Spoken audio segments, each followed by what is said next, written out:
आप जानते हैं हवन कुंड में आहुति डालते हुए स्वाहा क्यों बोलते हैं?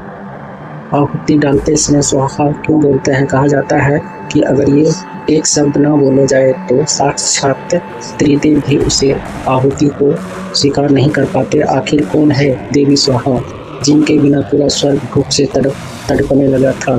यह कथा उस समय की है जब सृष्टि की शुरुआत ही हुई थी। धरती पर ऋषि मुनि बड़े बड़े ज्ञान कर रहे थे। अग्नि की लपेट में आसमान छू रही थी।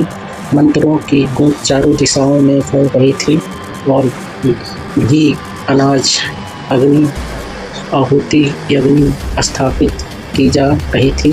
लेकिन दूसरे ओर स्वर्ग में अजीब सा सन्नाटा था। देवताओं के चेहरे मुरझा रहे थे। उनके तेज चेहरा का तेज धीरे धीरे समाप्त हो रहा था, क्योंकि धरती से दिए जा रही एक भी आहुति उन तक नहीं पहुंच रही थी। भूख से और कमजोरी से परेशान होकर देवताओं त्रिदेव के पास पहुंचे और विनती करने लगे, प्रभु जब धरती पर इतना ज्ञानी हो रहे हैं तो हम उसका फल क्यों नहीं मिल रहा है? तब त्रिदेव ने एक गहरा रहस्य बताया। अग्नि में आहुति को जलाने की शक्ति तो है, लेकिन उस देवता तक पहुंचने का कोई माध्यम नहीं है। अग्नि केवल जलती है, वह संदेश स्वाहा नहीं है।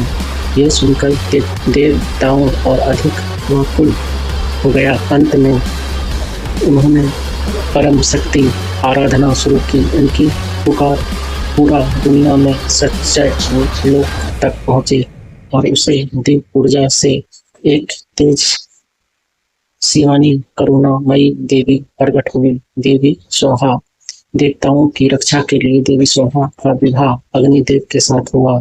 इस देव से मिलने के साथ पूरा दुनिया में एक नया नियम स्थापित हुआ। अब उससे जब भी कोई अज्ञानी ये हवन किया जाएगा तो आहुति देते समय स्वाहा का उच्चारण करना अनिवार्य होगा। तभी वहां आहुति देवताओं तक पहुंची। और कहा जाता है कि स्वाहा केवल एक शब्द नहीं है, बल्कि वो एक शक्ति है, एक माँ है, जो अग्नि में स्थापित अनाज, अन्न, घी और अपने आंचल में लेकर देवताओं तक पहुंचाती है। यही कारण है कि बिना स्वाहा के कोई भी ज्ञानी अधूरा माना जाता है।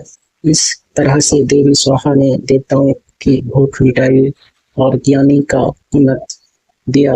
आज भी जब हमें हवन में स्वाहा बोलते हैं तो वो केवल एक परंपरा नहीं है, बल्कि उसे दिव्या शक्ति का स्मरण होता है, जो हमारी आहुति का देवताओं तक पहुंचाती है।